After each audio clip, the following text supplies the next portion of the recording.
Okay, welcome. Welcome to, I feel, the premier event at this conference where we get to really go deep into the UFO question with what I call one of the best panels that has been assembled on the subject. Absolutely. Yes, yes, yes. And there's 100 people live streaming too. So anyway, my name's Alan Steinfeld. I host a show called New Realities on YouTube. You could see lots of different interviews with many of the guests here. But I think because we are coming to a new phase in understanding what ETs and UFOs are about, it's an evolution. This panel, for me, represents a way of putting together a lot of the pieces of the puzzle, a lot of connecting the dots, because if you listen to Ray's talk, you know, and everyone here, it's not just about people from other planets visiting us and checking us out. There's something else going on here. And if everyone here can sort of gear towards their little piece and their little dot, maybe we can all connect the dots and create a bigger story of what's going on. I mean, I don't think anyone has the whole picture, although many people are close. My good friend Whitley has, you know, he's as close and as lucid as you can get to almost touching the thing as it touches him in his ear, you know, his implant in his ear. He's always in touch with it. So let me just introduce the panelists, and then I'll throw out a couple of questions, and then I think a discussion amongst the panelists, and then we'll take some questions. But like I said, Whitley Strieber, the author of Communion and many other amazing books, has been a warrior on the frontiers of consciousness, because it's that image of that being on the front of the book, that with the big eyes, that have set the iconic understanding of what ETs are. But if you read those books, and you read one of his latest books, Supernatural, it's an evolution that awakened, I think, for you, that you're still coming to terms with. Is that true, Whitley? You want to comment? Oh, yeah, very much so. Okay, and then we'll ask for comment. And Barbara Lamb, who's dedicated her life to understanding the abduction experience and taking people into regression and showing a really positive side to this experience, that it is about human conscious evolution. You would agree with that? Okay. Just making sure we're on the same page. And one of the newcomers to the block there, although his work is so important with the free organization and his 7,000-person study about what is the true nature of the contact abduction experience and what that means in terms of statistics. Rey Hernandez has done incredible work just in the last few years on that. It's not just me. It was an entire group of over 20 individuals, and Barbara was part of that team. Great. I want to thank her here at the stage. Oh, thank you. Yay, Barbara. So, also I want to acknowledge the work of the Hurtaks, who really one of the early investigators since the 1970s. They've been publicly exploring who's visiting our planet. What are these extraterrestrial races? But not just extraterrestrial, ultra-terrestrial, UTs, interdimensional, cosmic beings. How does that interface with who we are? What is their real message here? So I'm happy you're both here, Dr. J.J. Hurtak, Dr. Desiree Hurtak. Thank you for that. Is that true? When did you start your work, J.J.? Thanks, Alan. Actually, it was in the early 70s, 71, 72. Mm-hmm. Right. And thank you for continuing. Thanks for being here. Thanks, Desiree. Travis Walton, again, is one of the heroes of our team here.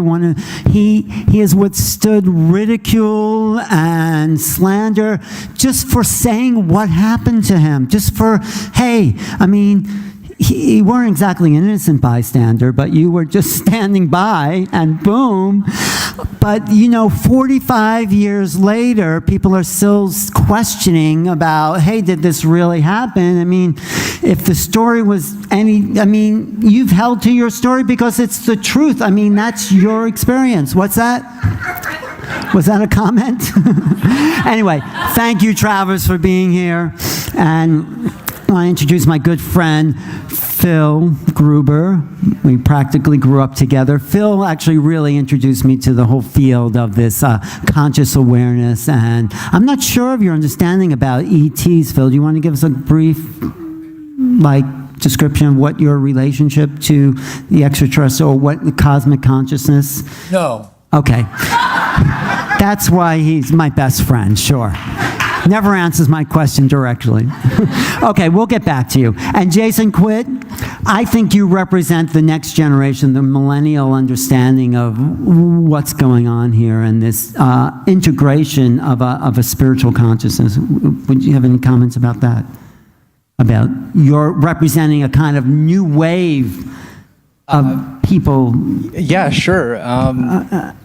Basically, my whole life, or growing up, I thought this was completely normal and everybody knew about being a multidimensional being and leaving your body. And then I started to talk to people about it, and I realized I had to shut up. So, right, exactly. It's good to bring it out publicly. It's part of the healing process, I believe. Yeah. Okay, so that's our ground rule. That's our framework here, and then we'll take some comments. So let me start with Whitley. I just want to acknowledge Whitley and Travis are really some of the foundational contactees in this whole field. I mean, they've opened up people's minds to so much possibility. So Whitley, in your understanding from making contact, and then he wrote a book called Supernatural, which puts the whole thing into a new perspective. What do you make sense of now in terms of who these visitors are and what they're trying to do to help our evolution? Well, thank you for asking me a simple question that I can answer easily. Okay. There's no simple answer. I think that because of our bodies, there's nothing wrong with any of this. We are kind of living behind a barrier, and the barrier is the physical body and our senses, which direct us out into the physical world around us, and they do that because we need to sustain this very complicated, big, blood-filled, organ-filled machinery. And so we're very fixated on the material world. And as over time the material world has become richer and richer, we have become spiritually poorer and poorer. And what is happening now is, on one level, an attempt to reintroduce us to this lost or abandoned level of ourselves. Because for almost all of us, the soul is very hypothetical, even those of us who say, well, we have a soul. We can't actually sense anything on that level. We're anesthetized to it. And the result of this is that the whole thing has kind of gone off the rails, where there are now way too many of us. There's nobody to blame, by the way. The visitors explained to me a long time ago that it's about population pressure, that all this violence and so forth you see in our societies has to do with an instinctive response to overpopulation. And, they're not interested in our politics or anything at all. So, as to who they are, I think that one of the first things we have to do is to learn how to keep that in useful question. In other words, it's a question that you don't jump to answer, and you don't say, well, these are demonic, and these are angelic, and these are reptilians, I don't like them. These are grays, they're kind of creepy, but sort of okay. The little trolls were funny until they got scary, etc., and so forth. I've had all of those experiences. That's why I said that.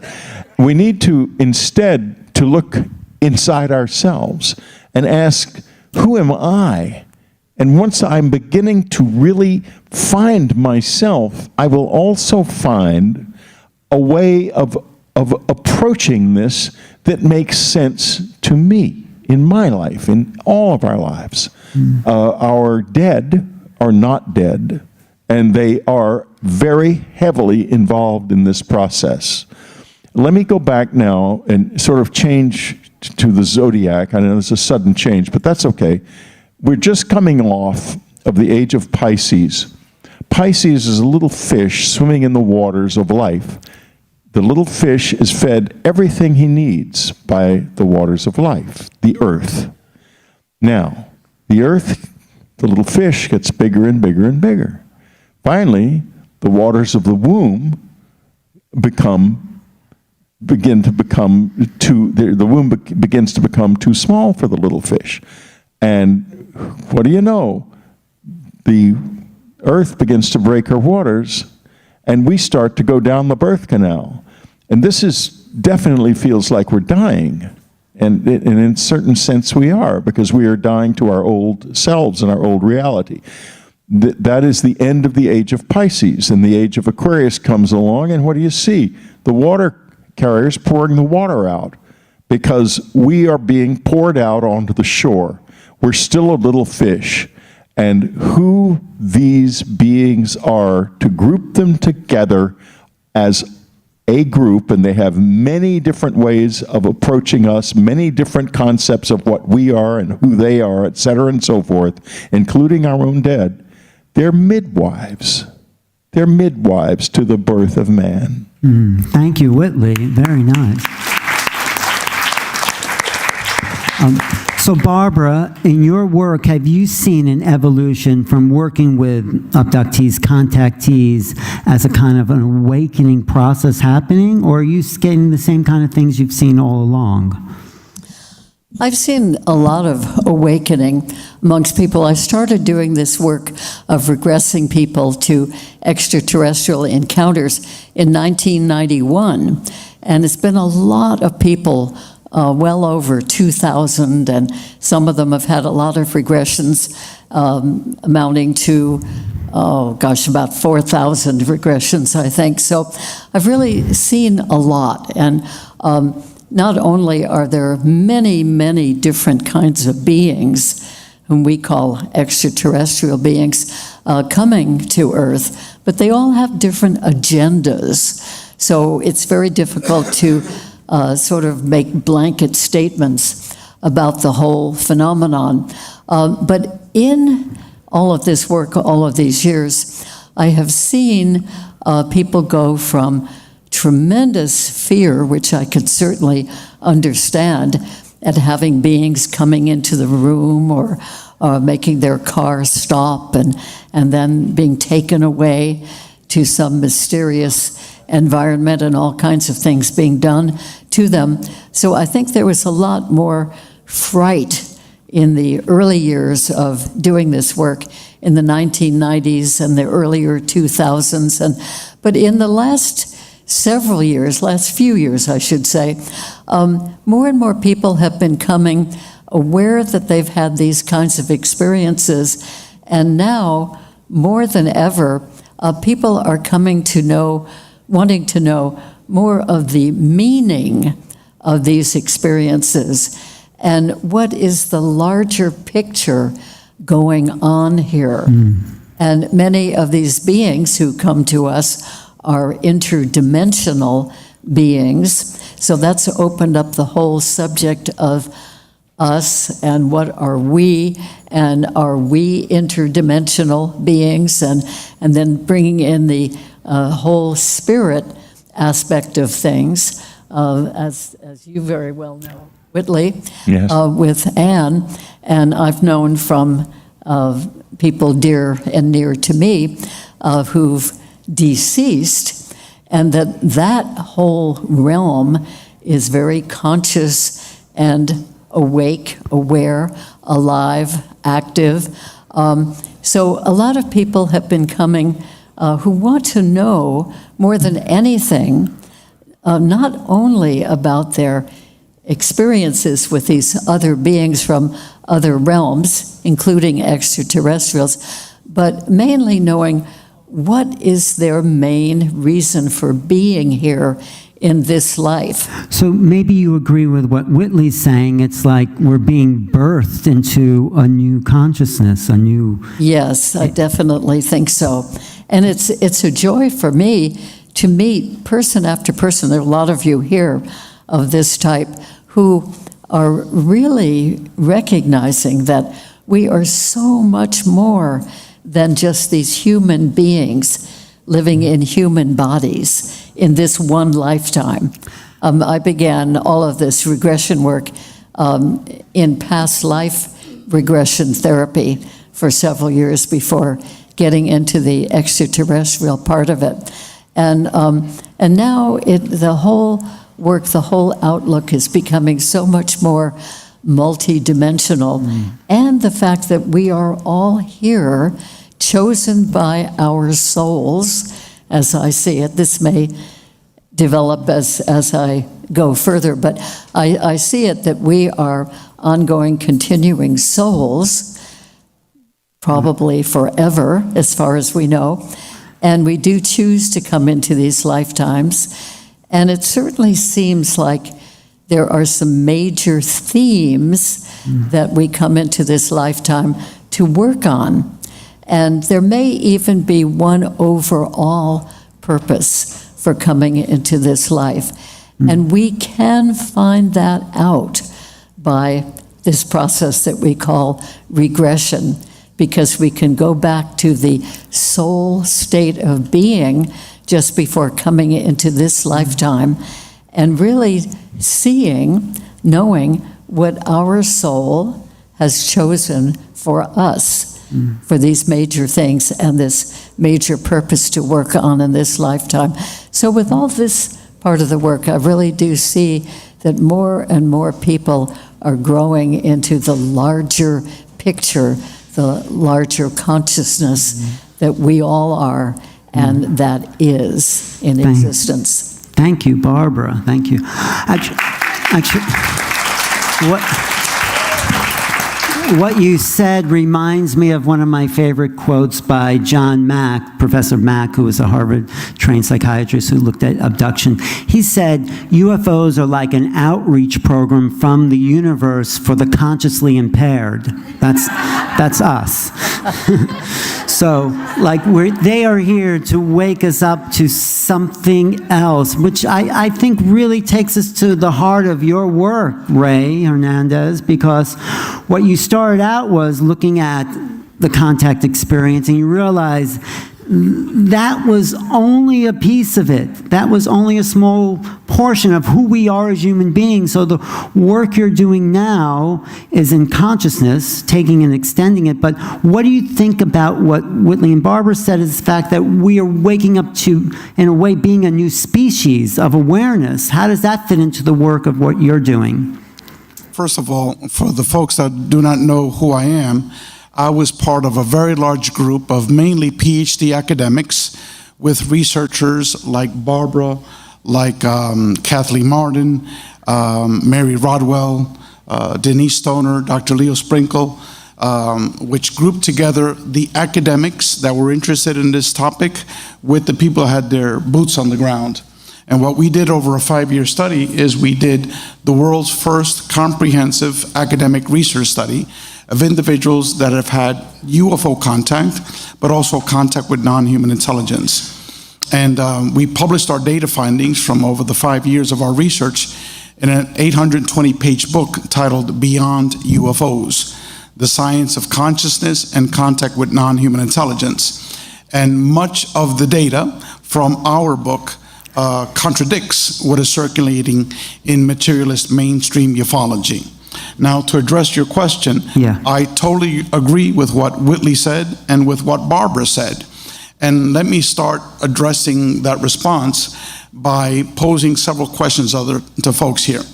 The field of near-death experiences, what year did that come into prominence? That was 1975 with the publication of Dr. Raymond Moody, Life After Life. Okay? The UFO contact experience, when did it really take off? Even before the internet. You mean with Whitley's book or with Betty and Barney Hill? I would argue with Star Trek. With Star Trek. All of a sudden you had all these people talking about beings, space, other planets, other dimensions. Okay, and then people... I was obsessed with that show. Got captivated. Again, when did that take place? We're talking about the early 70s. Which was the last thing? With Star Trek. Oh, right. Okay, so the UFO and the space people and all of that really launched with Star Trek. Out-of-body experiences. When did Robert Monroe begin to publish? It was probably the 70s also, right? In the 70s. Now, is that a coincidence that three of the major, what I call, and our group calls contact modalities are the different ways that humans are piercing the veil and having contact with non-human intelligence. I would argue the three major ones are UFO contact, near-death experiences, and out-of-body experiences. Is a coincidence that all three of them became known to humanity, and we're talking before the internet age, okay? Yeah. Pretty much within Travis's experience was 75 as well. Yeah, there were that's also when close encounter experiences began to emerge, because Travis's experience took place then, the Pascagoula experience took place then, and the Betty and Barney Hill experience became known in that era. So it sort of goes along with what Whitley said, the age of Aquarius, the 60s. Let me Go get ahead. to that point, Sure. okay? Now, my personal experiences have been orchestrated, okay? The intelligence that were interacting with me, they put things sequentially in place. Some of the people that know about my personal experiences know that these were orchestrated experiences. Whitley would probably say the same thing. Barbara would also agree to that. She's nodding her head, okay? That a lot of these experiences are orchestrated experiences. That means we're dealing with an intelligence that's able to manipulate space-time. Do you think this experience tonight is orchestrated? It's all orchestrated. All right. Now, Welcome. what I'm getting at is that what our survey revealed, and this is a survey of over 4,200 people from over 100 countries, was that 85% of these individuals totally transformed themselves from when their first experiences started to the very end, okay? Once you've had an out-of-body experience, you know you're not flesh and blood. You know you're much more complicated than that. You know you're a spiritual entity. Once you've had a near-death experience, you realize that there is life after death, that you're not just, bones. Once you've had these UFO contact experiences, a vast majority of people, the overwhelming number, are having diverse paranormal experiences. Right. For example, 80% have had out-of-body experiences. So these individuals go through this metamorphosis. That's the word. It's a process. You start off as a cocoon, not as a cocoon, as a caterpillar. The metamorphosis process is the cocoon period, and you come out as a butterfly, okay? We're still in the cocoon now, right? Well, for the individual experiencers that have had many years of these experiences, they're totally different. Right. They don't fear death. You don't fear death, you don't fear death, I don't fear death. Almost anyone here doesn't fear death. Less egotistical, less materialistic, more loving, more ecologically friendly, okay? You're more consciously aware, okay? These are all changes that take place at the experiencer level. So I think what's taking place is that humanity is being awakened to our multidimensional reality. That we are not just flesh and bone, that there is, as some people might call, a spirit world, that aspects of it, but basically that we continue after death, and that we as humans are much more complicated than what our material reality leads you to believe. So we have to redefine ourselves as human beings. I mean, who we think we are as humans. And that's what I think is taking place. I think it's taking place now in our generation, and all of us that have agreed to come here at this time period have a role to play, everyone here on this board, to awaken humanity to this new paradigm that we are multidimensional beings, that we're interacting with a diverse array of non-human intelligence via consciousness, which we still know almost nothing about. Right. So I agree with both. Thank you. I want to talk to the orchestra leader here, but I will talk to J.J. Hurtak, who in a way has been through that cocoon process and has come out and has had some transhuman experiences. And what are we becoming, JJ, Dr. Hurtak? Because you've seen the scope of multiple dimensional realities. Where are we going? We are forging a new anthropology. I would call it Homo Universalis, universal humanity. We're realizing that we have cosmic dimensions. We're multidimensional beings. In my research with colleagues at SRI, Stanford Research Institute, it was very clear years ago through government-sponsored studies that we had also the ability of non-local energy coordinations and consciousness projection. So we are, Desiree and I, involved for many years now with contact experiences of the fourth kind and the fifth kind, and with the higher non-physical, spiritual, interdimensional levels of cosmic intelligence. So what does the new human being look like then that we're becoming? So, he passes the baton to me. Basically, we are able to do more with who we are. I think that's really important for all of us, so that we are never at a loss for being able to manifest reality. So if we want to heal something, if we want to manifest something, we're more and more empowered to do that. But one of the good things about being here in the physical dimension, if I can say, is some of our thoughts are not necessarily what we want to always manifest. So we have to learn. This is kind of, Dr. Jack calls it schoolhouse earth. We're learning what to do with our energies, and we're doing it in a way, yes, we manifest really negative things sometimes, but for the most part, hopefully it's not affecting whole worlds. In some cases, of course, it is. But can you imagine if you have that power, what would you do with it? And I think that's the real questions that we're going through now. If we have the power to heal, if we have the power to make war, if we have the power to love, if we have the power to destroy, what are you doing with your energies? And those beings on the other side have those powers. They also have a consciousness ability which is beyond what we have developed to date. But this is unconditional use of power, unconditional use of love, unconditional use of the power of the higher mind. So is there a space law system out there? Are there guidelines for the cosmic who's who? These are questions that bring us all together, and I highly respect those on this panel as having the patience, but also having the humanistic side of recognizing that we must keep our compassion for life. We must keep our higher interest on a much higher level, serving all humanity rather than the elites of technical knowledge or insiders of the deep state who want things to play out according to a certain direction. So we're at a critical crossroads. We must keep the doors of the schoolhouse and windows of the schoolhouse open for the greater teachers coming this way, but also realize that we are a part of the teaching of the avant-garde. Yeah, we have to be the example of the higher consciousness. We have to be the new human beings. So I want to ask Travis, so what Ray says about it's sort of all being set up and coordinated, did you feel that about your experience, or did you feel like, oh, I'll just pass that light and go down the road? I do. And it was, this coincidences that are too great to be mere chance. The synchronicities, it seems too much to be. Like what, if you want to share? Pardon? What kind of synchronicities? What coincidences?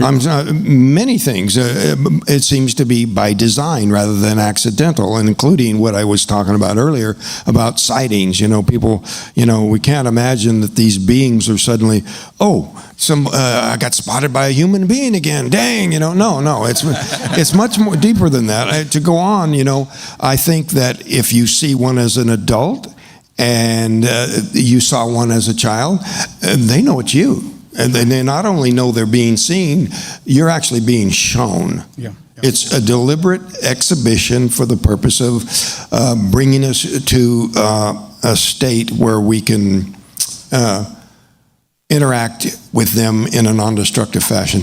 The power that they were referring to, we all know that's intrinsic to an extremely advanced intelligence, the power.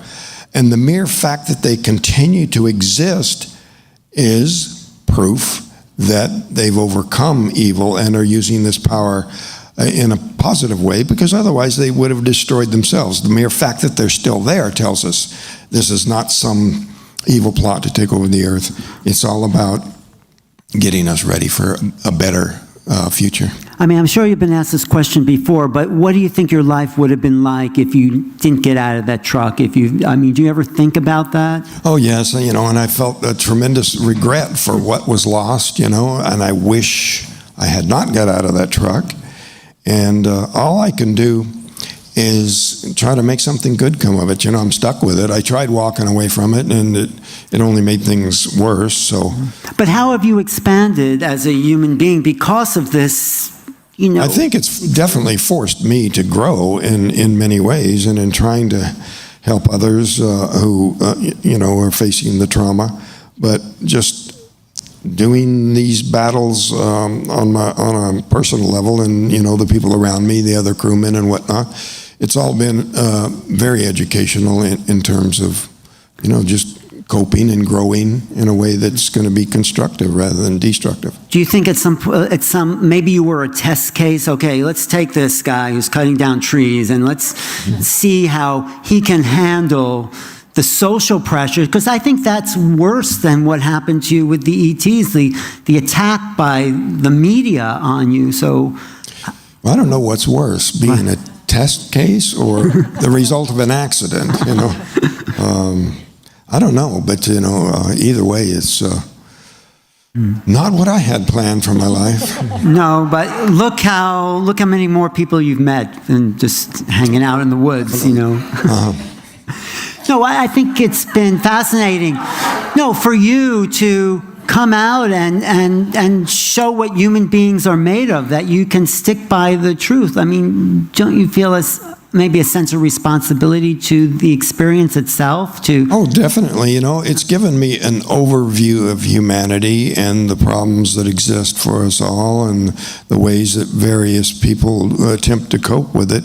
So it's been definitely a laboratory of experience, a great overview of a much broader perspective on humanity than I ever would have had. What about the spiritual perspective that Whitley and Barbara, has that come to you? Yeah, and people very often ask me about how does this figure into religious questions, and I always say, well, I think I'm more of a spiritual person than a religious person, and spirituality has to do with a level of understanding and stuff that has less to do with organized religion than with the kind of growth that we all are experiencing, and by all I mean on the entire planet. Well, thank you. And do you want to share about some of the other revelations you may have gotten since that first contact? That's deep.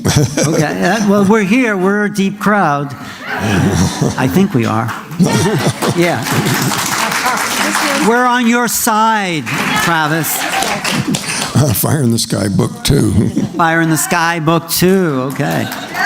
Oh, just a little. No, seriously, we are going to do a remake of the original movie. I want to get away from Hollywood's invading monsters take on this and reach more towards the understanding I gradually came to. It's an entirely different, I still want to communicate the trauma that it was, but explain that it was a misunderstanding, that I didn't truly understand what was happening. And yes, it was the most horrifying, traumatic experience of my life, but only because I lacked understanding. Right. Yes.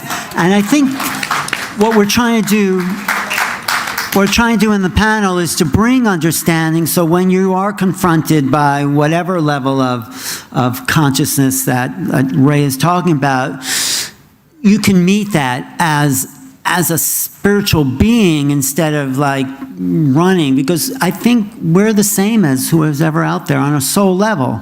So I think this is one of the reasons for gathering in groups like this, that Neil put this together. So thank you, Travis. Thank you. Thank you. I mean, Phil has had a vast amount of experience and has studied the esoteric literature. So within the esoterica that the metaphysical literature you studied, how do you fit this sort of conversation in there? Well, I prepared something pretty special. We all seem to be searching for something that was lost, and in order to connect us with the ongoing moment of creation, which is, I think, why we're here. We are every moment of every day, or speaking for myself, in contact with all extra, meta, ultra-terrestrial intelligence. I've concocted a little exercise here to connect us with that ongoing moment of creation and hopefully a true contact experience with higher intelligence. If you could close your eyes and breathe easily and gently. Since this is about consciousness and everything is consciousness, it's to the extent that we're conscious of the fact that everything is consciousness. This is the trick. Breathe easily and gently, and as an homage to everyone that's on this panel and everyone that's in this audience today.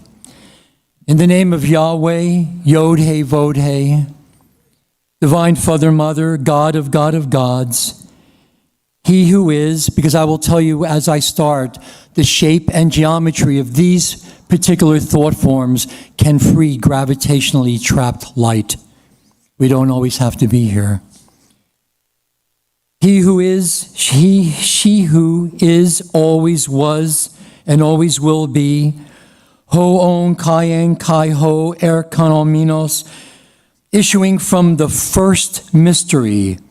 All of us who've issued from the first mystery, Proton Mysterion, in the name of the sons and daughters of light, B'nai Or, B'nai Elohim, sons and daughters of light, Voi, Photos, we focus our love and grace now on the meta-substance of divine thought forms, the divine names of the living God, crystallizations as we all are of the creative thoughts of God, cast down, many of us from the regions of negative space, but all of us from the true treasury of light. And we remembered that the shape and geometry of thought forms can free gravitationally trapped light. We live always aware or unaware within the vibration of God's names, ET, MT, ultra-terrestrials, multi-dimensionals. Having no thought devoid of ourselves as divine creations. The Shekinah, the presence of God, who lost her name. We've all looking for our true names.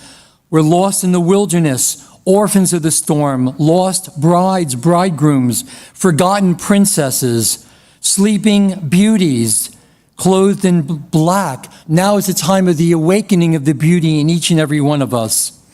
With no eyes, now we return in brilliant white radiance. We are the synthesis of all the sacred names, fully conscious when the temple in man and woman is rebuilt in memory of her. She returns with the ecclesia of the spiritual Israel from a state of exile in the lower worlds, passing through the worlds of chaos. She returns now, she who has bound us, the manacles of our lower thought forms, as Blake said, now returns as the liberating angel, liberating matter from its bondage in the lower worlds. And as we master our own names, the Baal Shem, we become what's known as the Rokah Ba'arabat. We're the riders of the storm. We ride through crystalline Hekaloth channels, white and black holes, to penetrate the magnetic veils that separate us from the fullest experience of ourselves, to be fully conscious, to be fully self-aware and self-conscious. No longer separated from our parent source. The name is the rose, a rose among thorns, the dove of peace. At the time of Tikkun, we are God's holy sparks. Thank you, Phil. I guess you can't really follow that with much, can you? Sure you can. Okay. All right. So, Jason, it's up to you to pull it all together. You could have switched seats. But really, what is your take on this new being we're becoming? And in a way, you're almost halfway there. Well, what I will say is, as I look back at my experiences, which have been happening my whole life, I could tell you that there is some type of intelligence out there that is basically testing us at the individual level. And it's our responsibility to actually walk that path ourselves. There's really nobody here to really help us. And I believe this is the way that we're going to evolve and move forward, is that we have to learn how to navigate this multidimensional world. We have to learn how to navigate these spiritual astral realms. And there are many of them with many different beings, and it's extremely confusing. I call it the real birth. Once you're birthed in the out-of-body experience and you start to navigate these new worlds that open up to you, you come in contact with many types of beings. And there are beings that will come to you that look like angels, and they're not angels. There are beings that will come to you that look like your family or your friends, and they're not your family and they're not your friends. Because certain beings can take many different forms. And you have to learn how to see in that world with a different eye, with a different feeling. And if a being will come to you and speak to you, it's usually a test. And you have to kind of learn how to navigate. So if a being comes to you and you perceive that being to be dark or negative, is that you putting your belief system on that being? Mm-hmm. If it comes to you a beautiful being, are you putting your belief that that's a beautiful being? So you have to kind of let go of all these beliefs that we've been taught and start to learn how to navigate new worlds. So it's like we're a baby being birthed into these new things, but our teachers are this higher guidance that are allowing us to see how far we can go, how many steps will we take in these new worlds, or are we going to get afraid and step back? So you're asking us to become aware of the sense of self. I think in a way everyone is saying that. What is the emanations of the being, the eternal being that we are? How do we, when we start to get that sense of that inner self, we then get to even ground with these, whoever these beings are? Yes, and what I've come to understand is it's something very important, is that we play all roles on all levels. What does that mean? It means that, let's say a being will come to teach me a lesson. Let's say it's a very hard lesson. I can't tell you how many times I've died in the astral world, but I'm still here.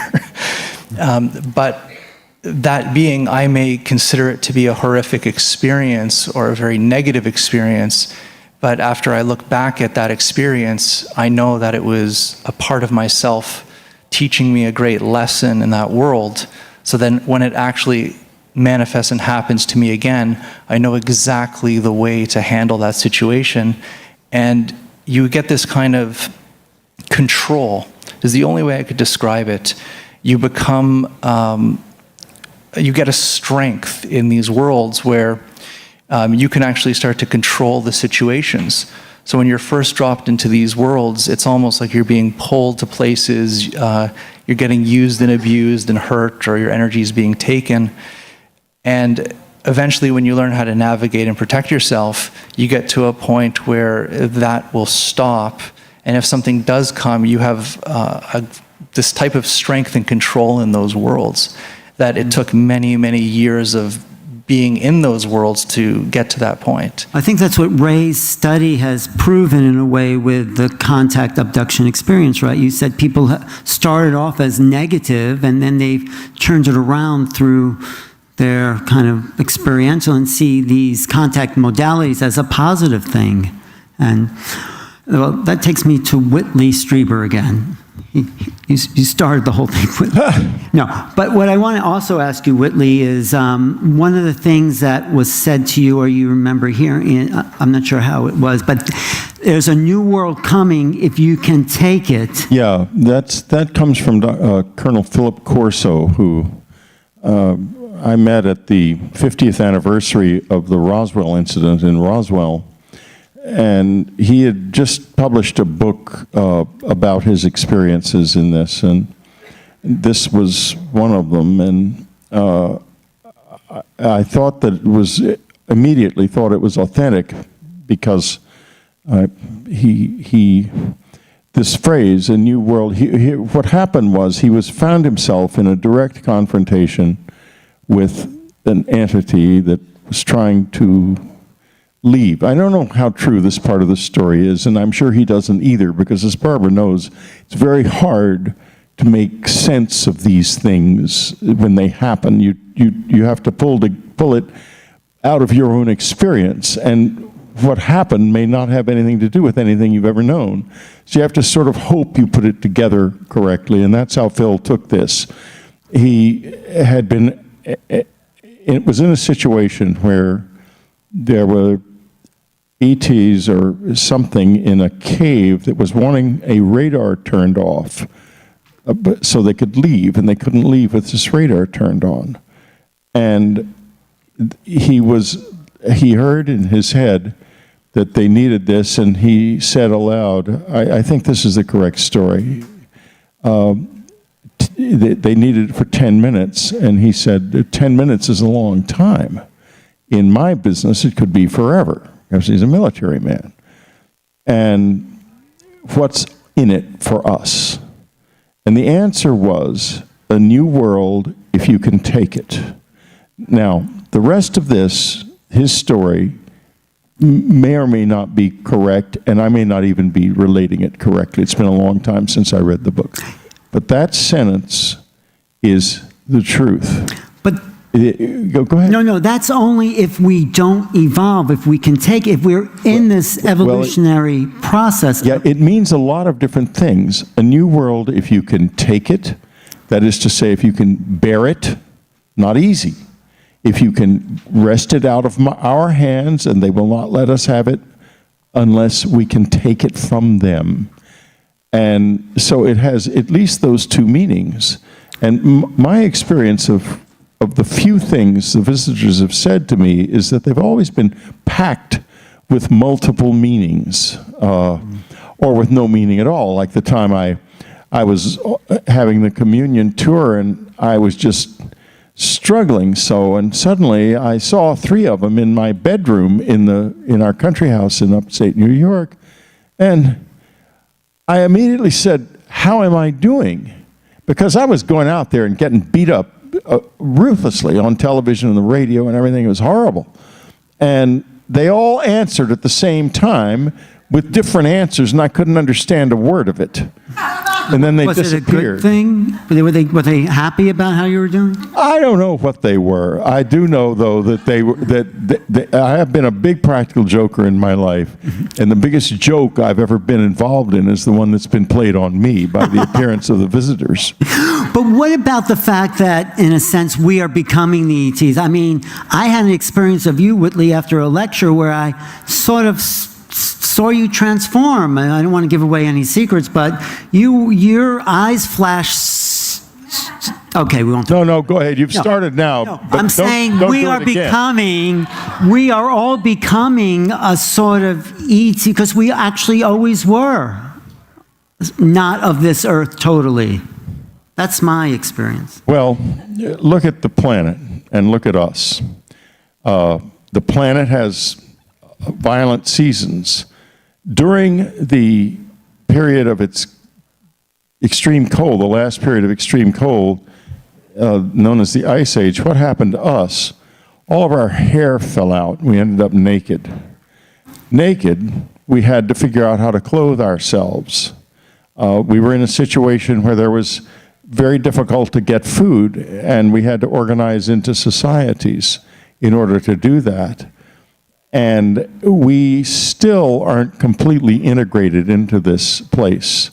Whether we came here or dropped here or evolved here and had a series of terribly unfortunate experiences, I don't know.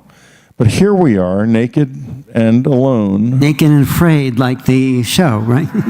What show? There's a show on television, Naked and Afraid. I don't watch much television, but I take your word for it. So, okay, we're here, and now what? Oh, let's ask them. The rest of the panel probably has ideas about now what.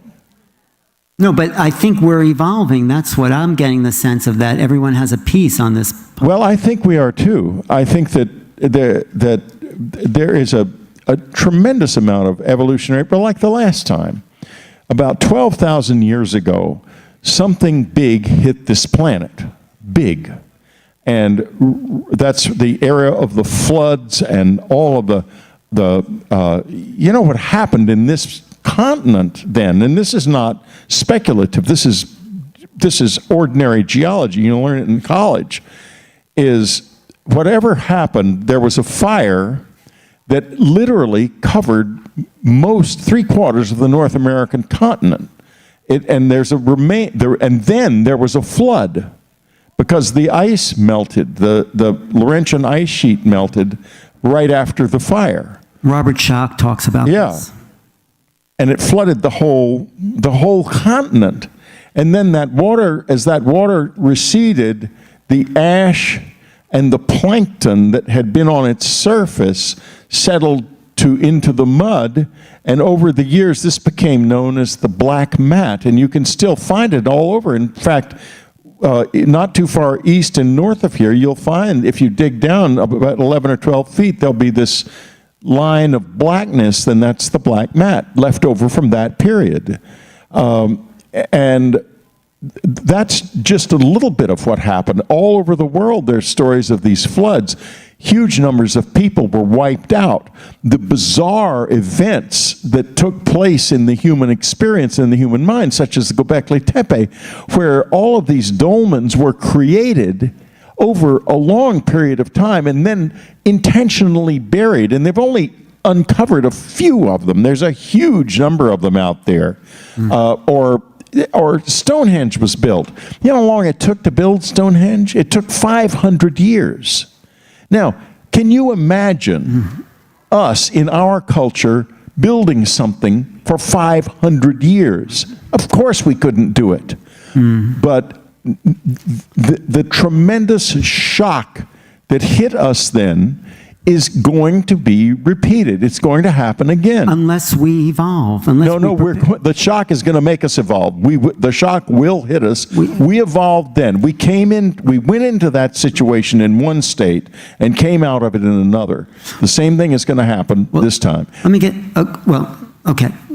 It's not going to be pretty, but it is going to work, believe me. Well, JJ has something to say. JJ, you have a comment, and then I'll go down the panel. Back 45 years ago, we spoke of cataclysmic geology. Desiree and I published reports on the rapid melting of the North and South Pole, 15 times faster than the model suggested at that time in the early 70s. The scientific establishment ignored all of the warnings that we gave.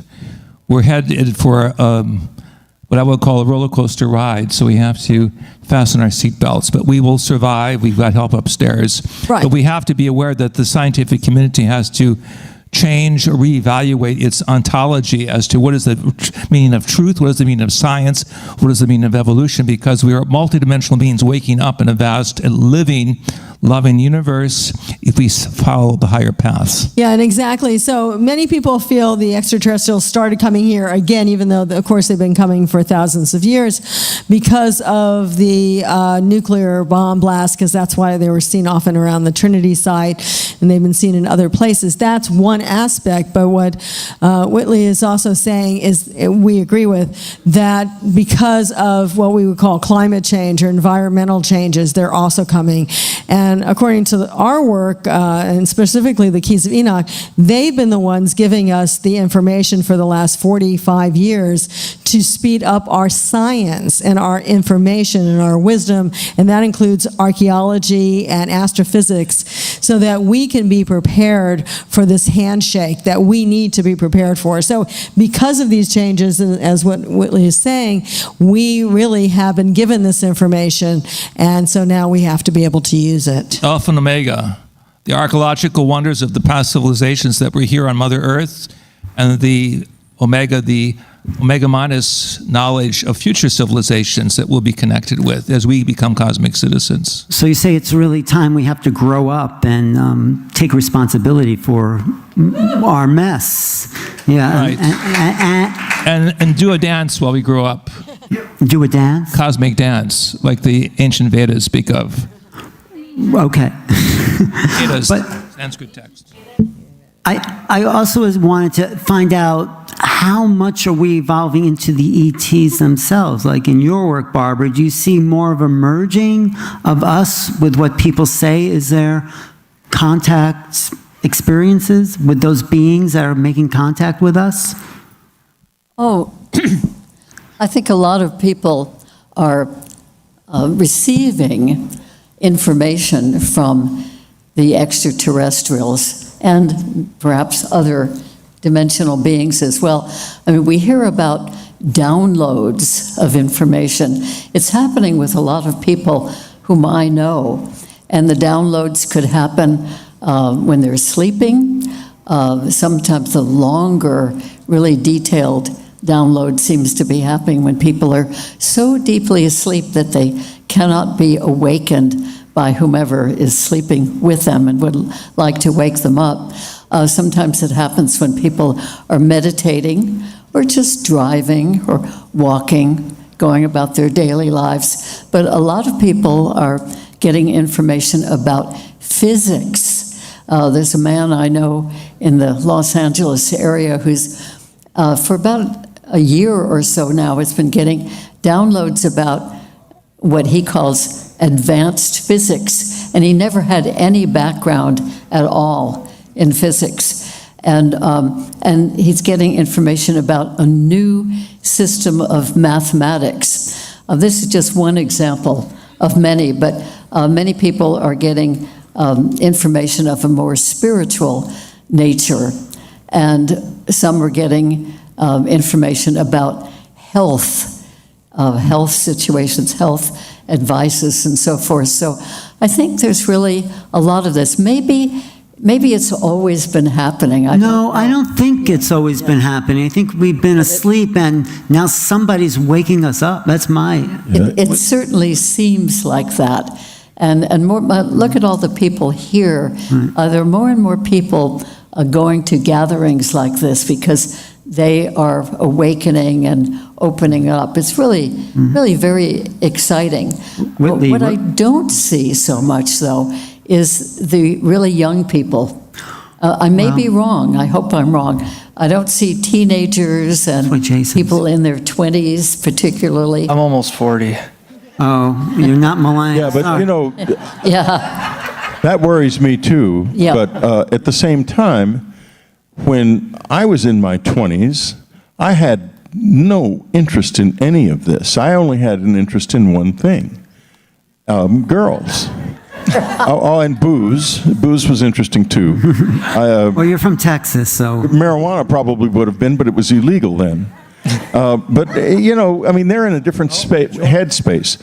But what we do need to see is more people in their 30s and 40s and so forth. And when I look out across this crowd, frankly, I see a lot of you are in that age group. So good. You know, I think this is working fine. I'm not so concerned about it. I mean, if there were a bunch of 20-year-olds in here, we might be in considerable amount of trouble. Really? But I think we're being forced to evolve. We're being pressured. Travis, what were you going to say? Well, you know, many people are coming out to these sorts of events, and yes, they're awakening, but not to discover a monolithic truth. Right. What they're awakening to is a search and a questioning. And, you know, we need to be wary of an orthodoxy. This is the way it is. I've been to hundreds of these over the years, and I noticed that there are so many different takes on the thing, and many of them contradict each other. So it's what we're doing is sorting it out and deciding, you know, what's valid, what works, how it all fits together. And so it's, you know, it's a process of refinement. It's the nature of growth that we're all going through. It's inevitable. It's a part of life. Life is an improvement and a refinement that You see, you have learned a lot since you've been contacted. You really have. Because I think that's really smart, that there are no absolute we can't say, this is how it is, and say, someone has the answer.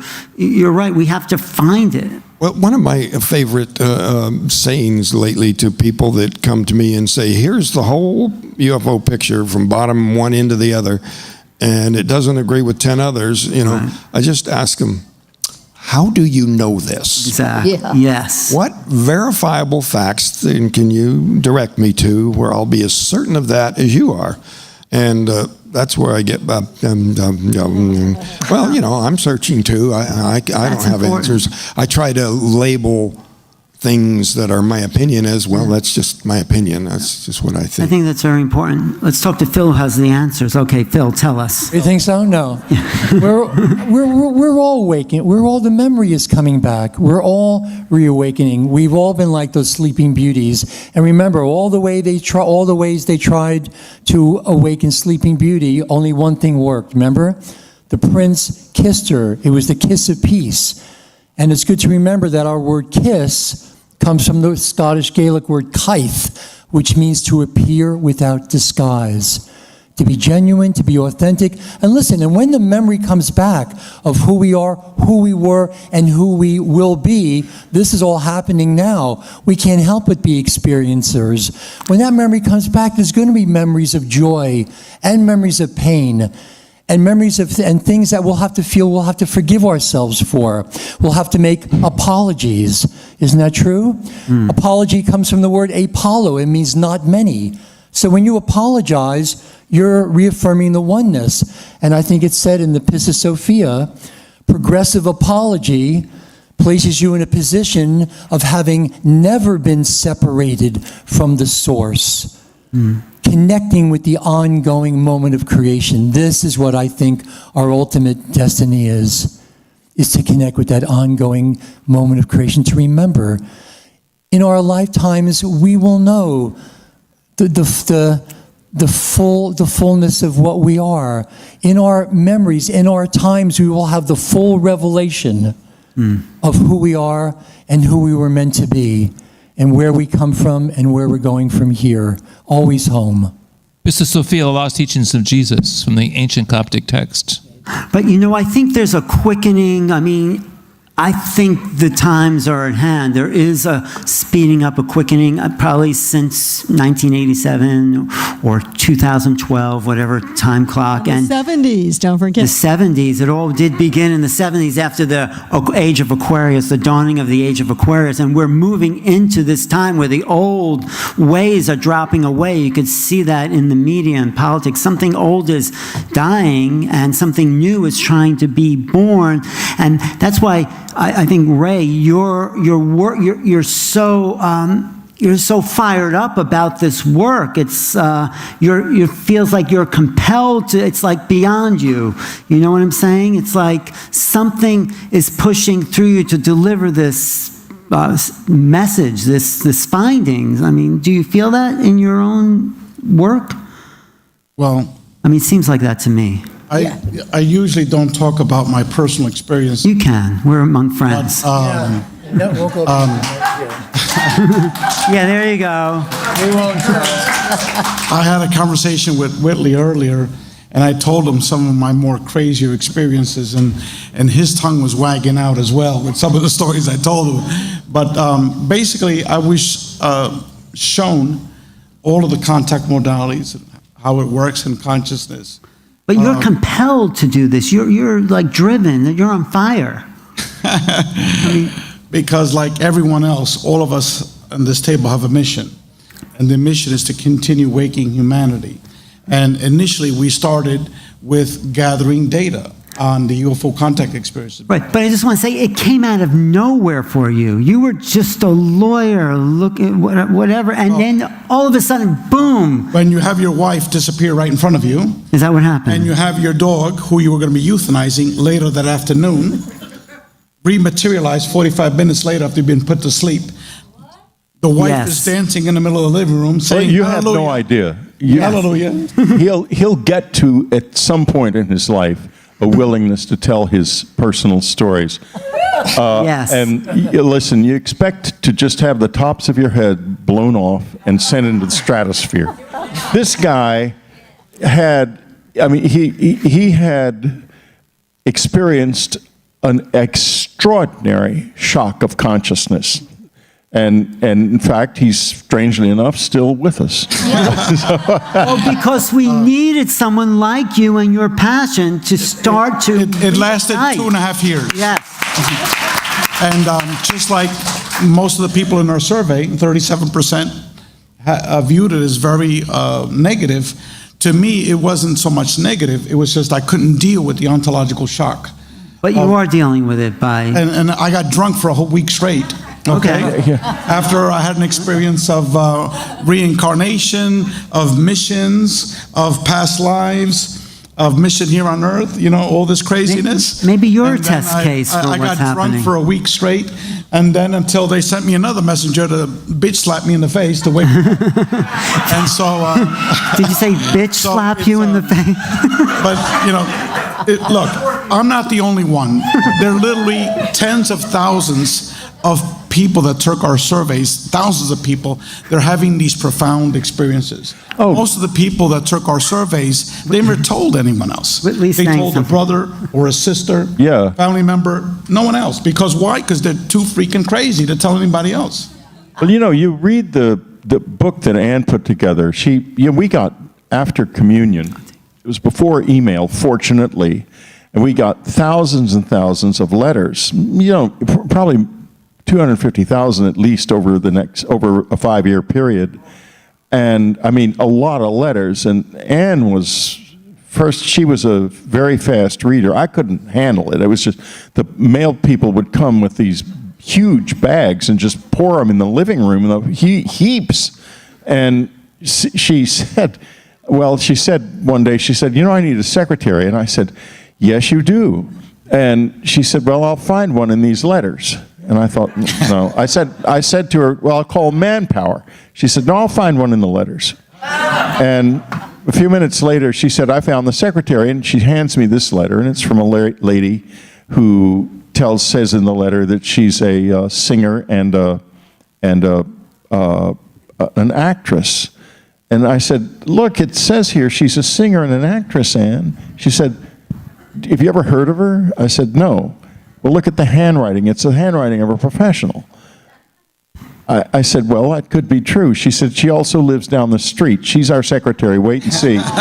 She called her up, and she came 15 minutes later, 10 minutes later, she was at the house.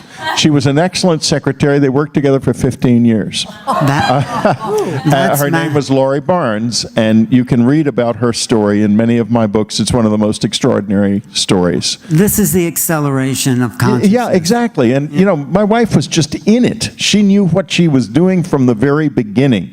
The minute And she still does. She still does, exactly. I mean, she's doing this. She's all about this barrier between the living and the dead falling down. She's there on the other side working to make that happen right now. And when she died with intention and no fear. She didn't commit suicide. She let her body finish its work intentionally, and it was the hardest thing that ever happened to me in my life. Also the most beautiful and the most noble.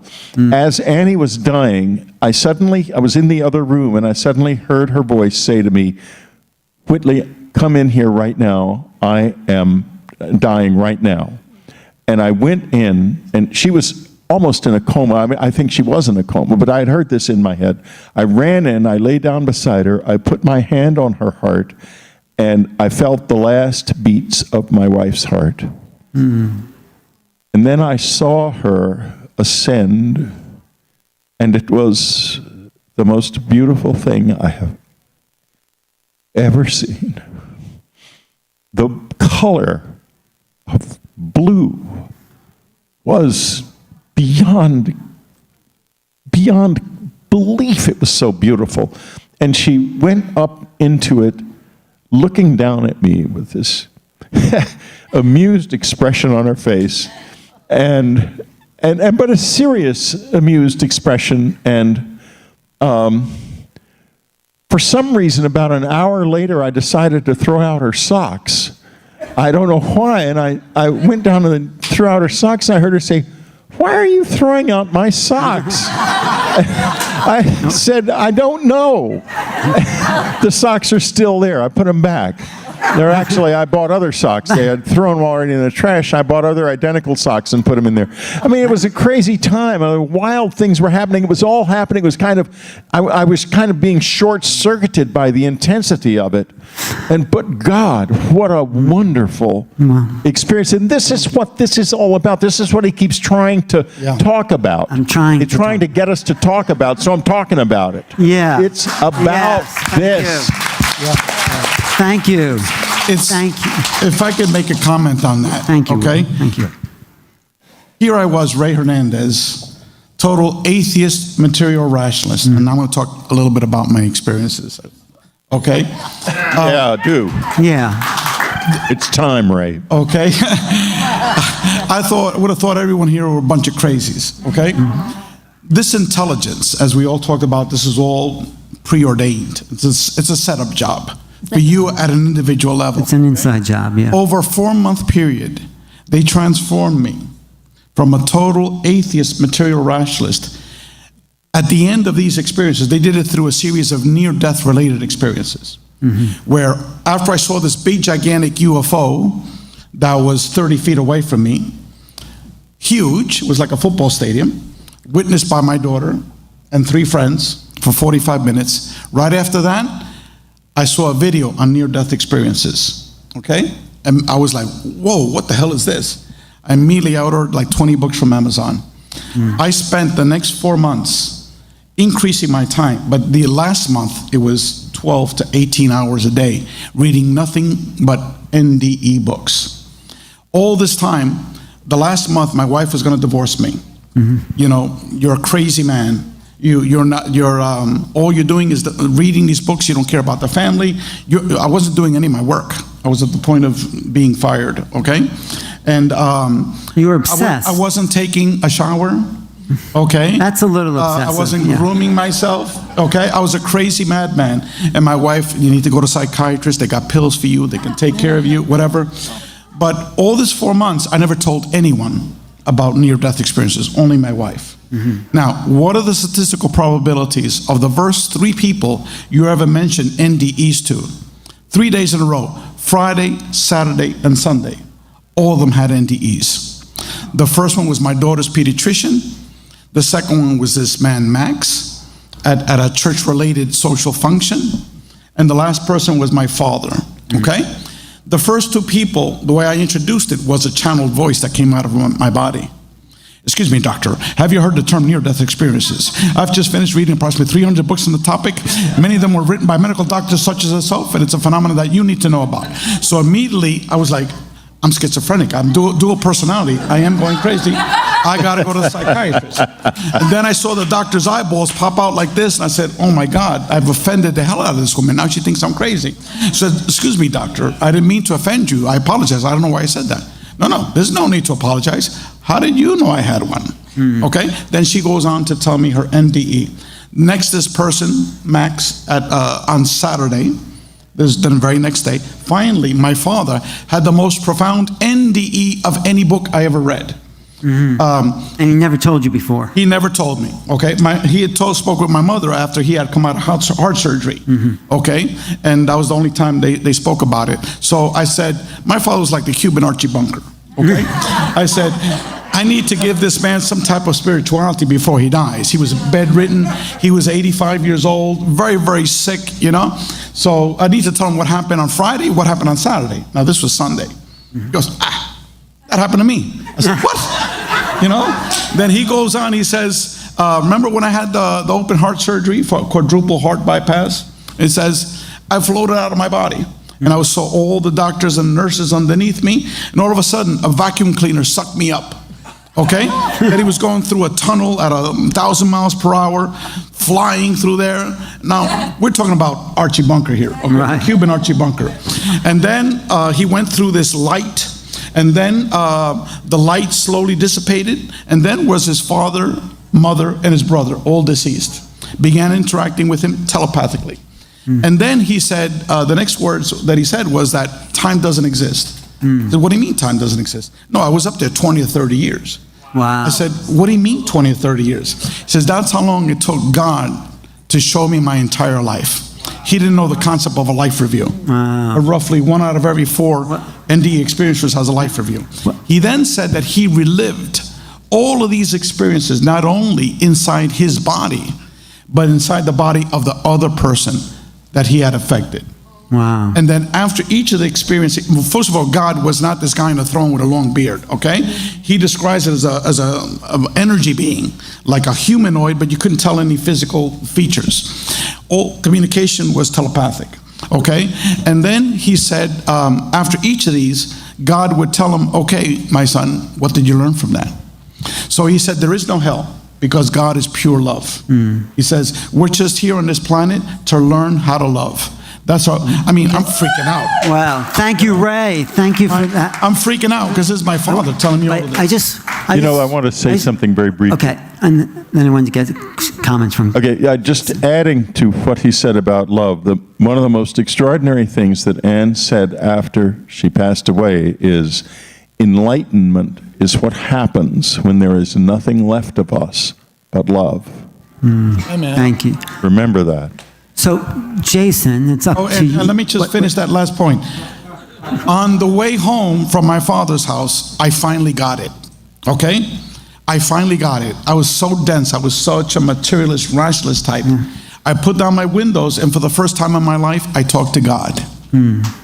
And to these beings that I consider modern angels that were interacting with me.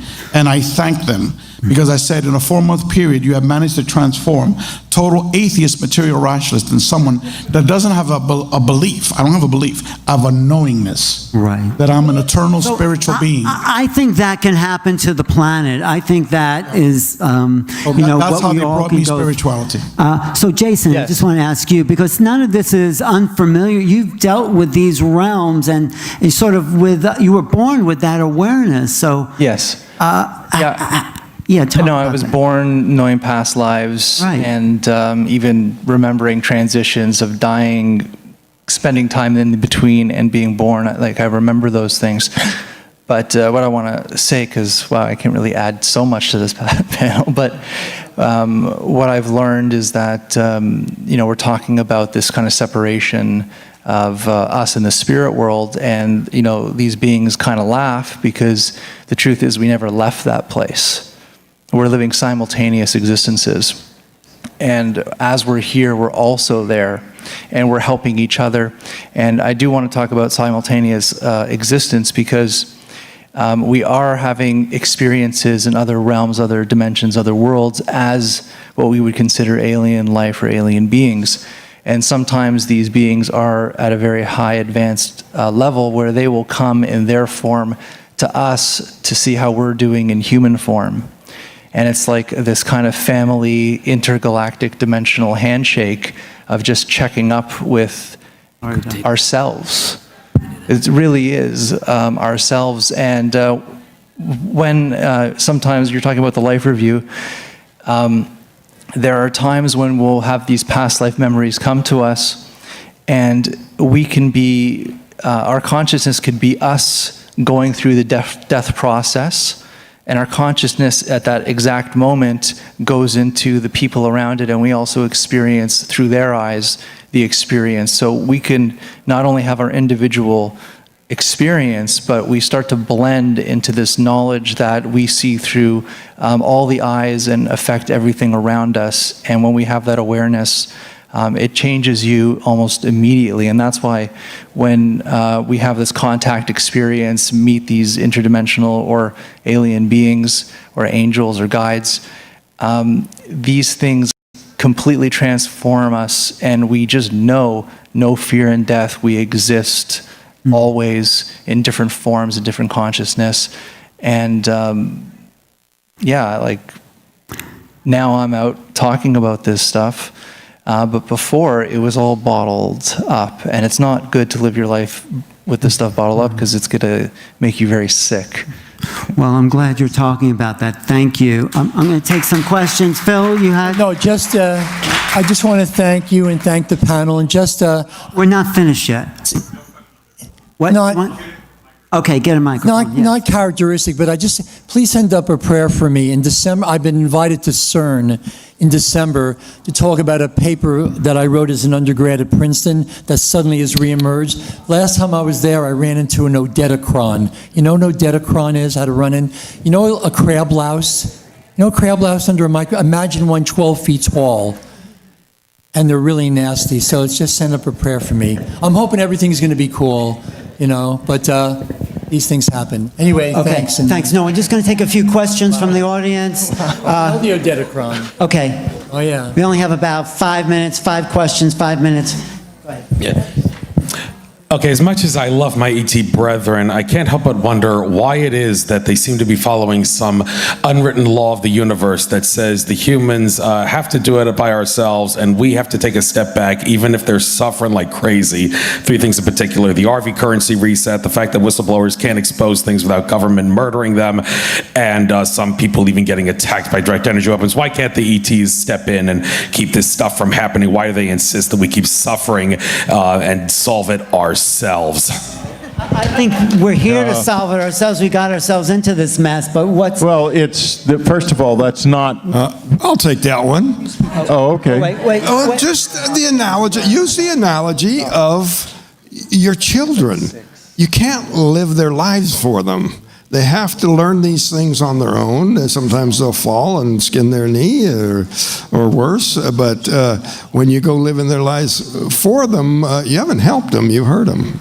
Thank you. Whitley?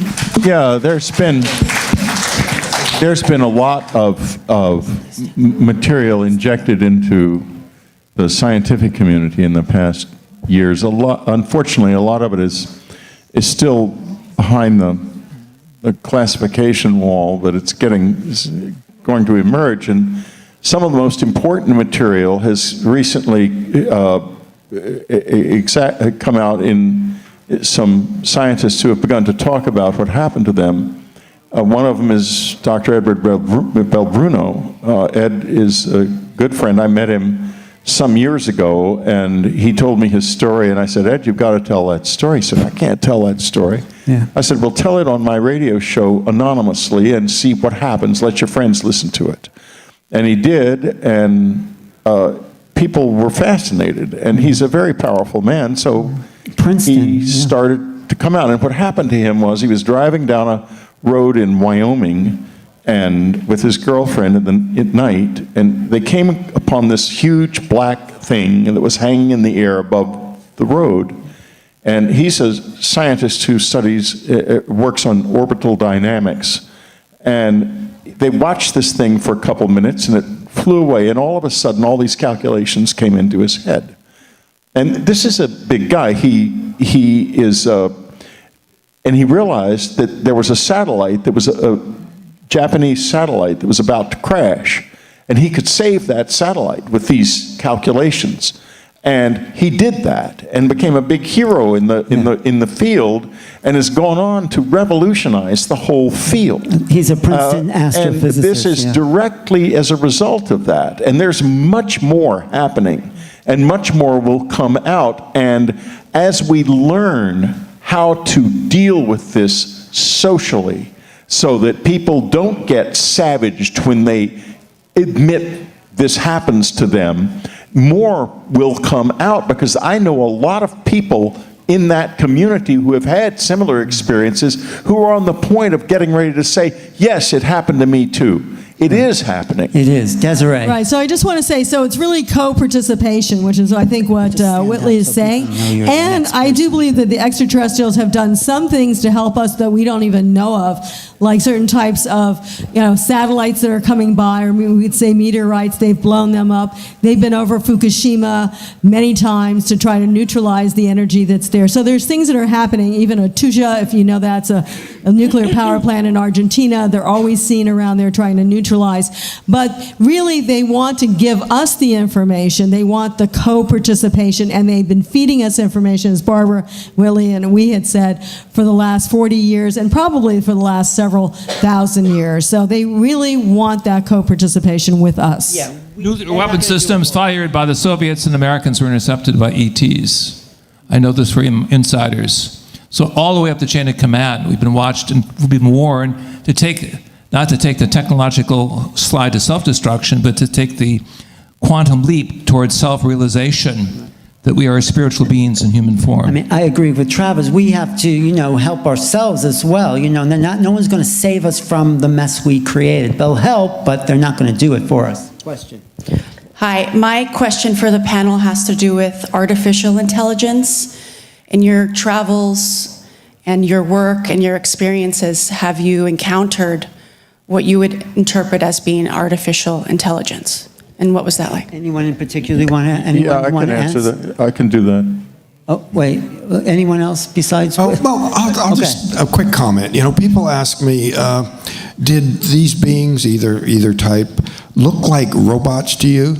And my response is, well, if they were really designed by a technology to stand in the place of a living being, you wouldn't be able to tell the difference.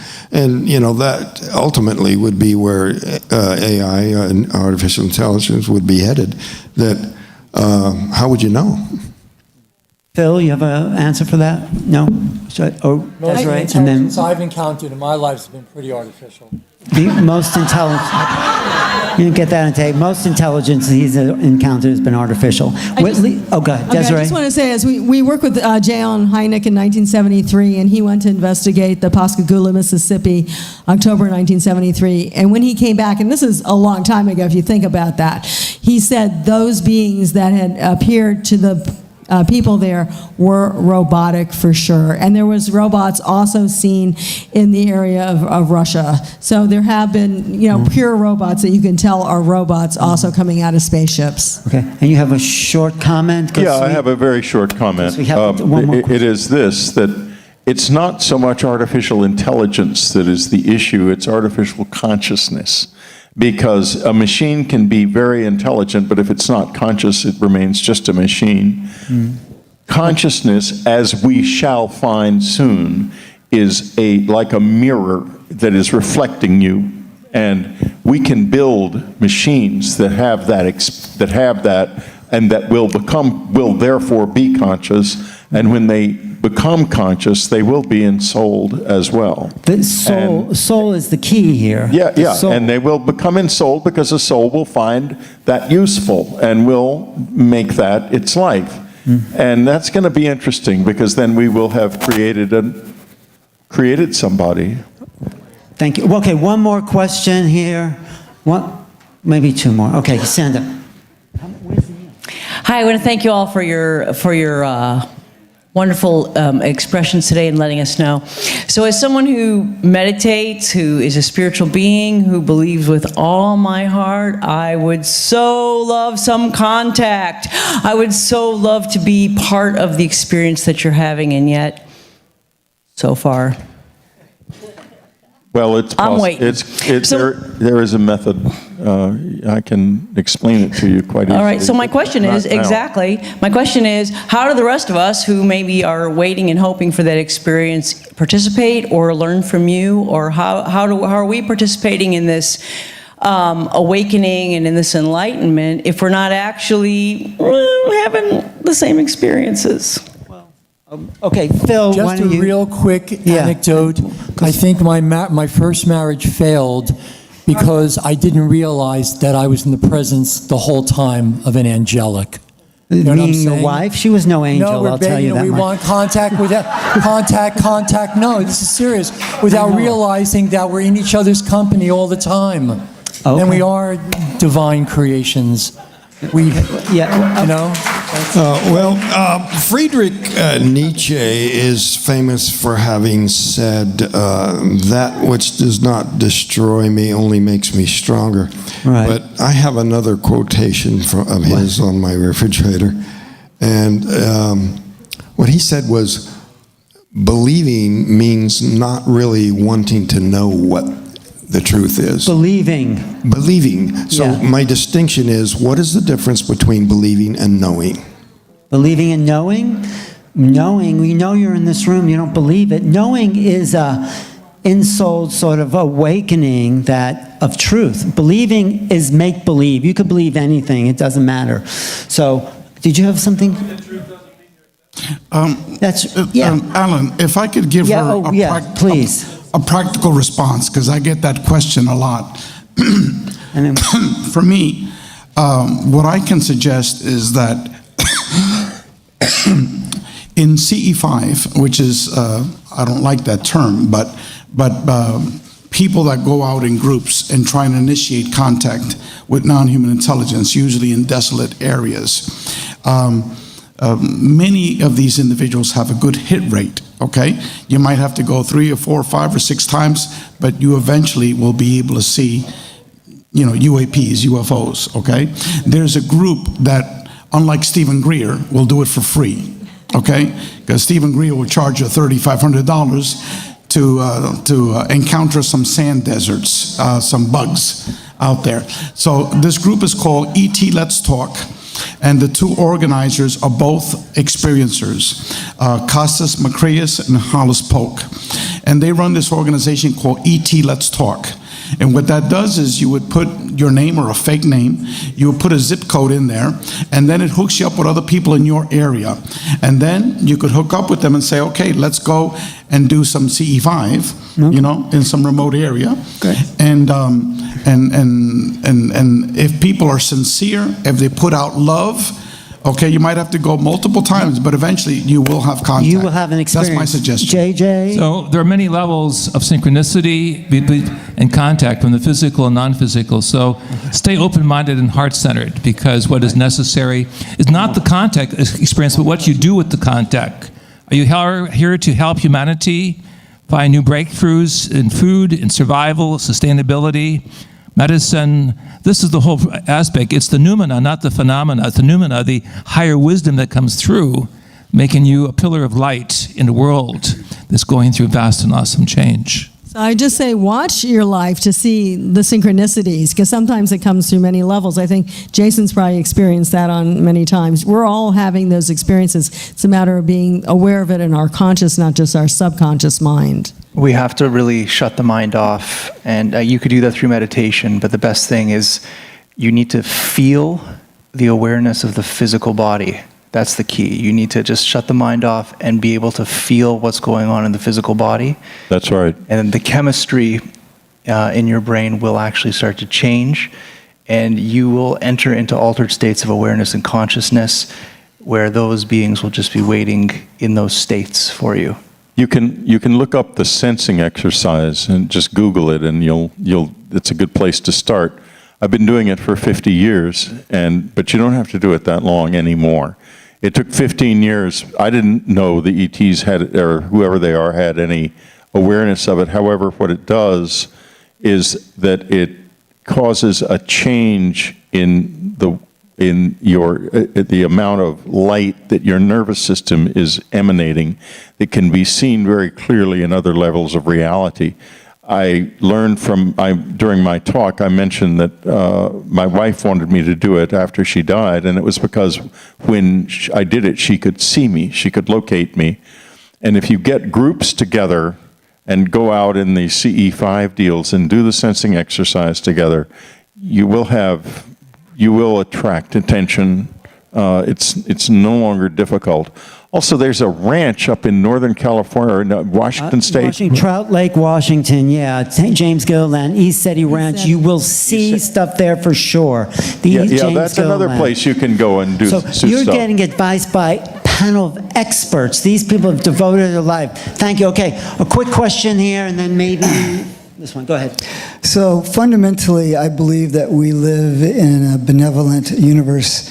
When you mentioned CERN, it's like, whoa, I really came to my awareness. I just intuitively feel that that's not a beneficial project for, humanity. And is there an awareness, if it's prudent for us to be proactive in taking steps to stop actions that we're doing as a race that are detrimental to the sacredness of our planet? I'm not sure how to answer that. We can talk about that later in private. Okay, one last question right here. This guy has a burning question. Thank you. It's a very deep topic, very deep subject, and you guys are all brilliant with a variety of backgrounds and that sort of thing. But since do you guys ever have any technical issues where you differ on different aspects or different specific points that you guys kind of butt heads on? Or do you guys, do you have a common denominator and then maybe the numerator has some variations or variety of aspects or scopes or depth? I would say that we certainly do have different takes on the whole thing, and that, one of the modalities of a panel like this is to try to get along and find where there's congruence. If we emphasize there's not a place for debate, we're just giving our different perspectives. So. Yeah, and everyone has and there's many people that don't agree with the idea that it's about consciousness. There's many people that are just into the hardware. I want to give a tribute to Stan Friedman, who's supposed to be here, who's one of the pioneers whose focus was mainly on the fact that there were craft visiting us. He became more spiritual, but there's a whole variety of opinions. What's happening here, I think, is an evolution of the contact situation. We're trying to connect the dots to create a bigger picture. So I want to thank everyone. Did you have something, any final words? Yeah. Well, one thing that Stan Friedman said is, when people ask him certain questions, he'd say, well, I have certain things I put in my gray box. In your gray box, yeah. There's a lot of people, there's a lot of confusion because of it's either accept or reject, and it's not like that at all. You can have a verdict in a criminal case that says not guilty, and a lot of people don't understand that's not the same thing as innocent. Innocent is where they proved you couldn't have done it, someone else did it, or you were somewhere else. Not guilty simply means the state has not produced sufficient evidence to convict you. And the same thing with the defined in our terms, belief. Do you believe this? I referred to Nietzsche quote on that.